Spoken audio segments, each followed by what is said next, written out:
ABTA test paper ৭৪ page, অঙ্ক নম্বর ৫। দুটি বৃত্ত পরস্পরকে এ ও বি বিন্দুতে ছেদ করে।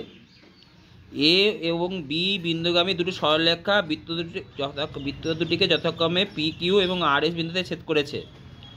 কোণ এপি আর সমান ৮০ ডিগ্রি, বি আর পি সমান ৭৮ ডিগ্রি হলে কোণ এ কিউ এস ও বি এস কিউ এর মান নির্ণয় করো। একটা অঙ্কন আছে, অঙ্কনটা হচ্ছে এইটা, এ কমা বি যুক্ত করো।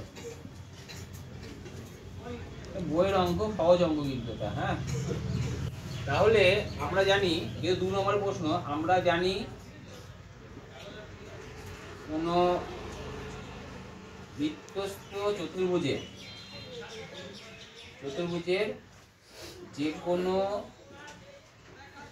একটি বাহুকে বর্ধিত করলে যে বহিস্থ কোণ উৎপন্ন করে তা অন্তস্থ বিপরীত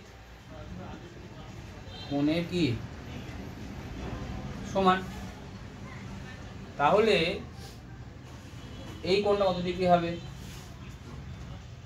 বলো? ৮০ ডিগ্রি। অতএব কোণ অফ, কারণ এইটা দেখো, এই চতুর্ভুজটার, এই বৃত্ত চতুর্ভুজটার এই বাহুটাকে বাড়িয়ে দিয়েছি, তাহলে এটা অন্তস্থ, এটা বিপরীত কোণ, বহিস্থ কোণের সমান। অতএব কোণ অফ এ বি এস সমান ৮০ ডিগ্রি, আর কোণ অফ বি এ কিউ, তাই তো, বি এ কত ডিগ্রি? ৭৮ ডিগ্রি। তাহলে এটা ৭৮ ডিগ্রি, এটা কত ডিগ্রি হলো? ৮০ ডিগ্রি। আবার এটা কি? একটা বৃত্তস্থ চতুর্ভুজ। বৃত্তস্থ চতুর্ভুজের বিপরীত কোণ কি হয়?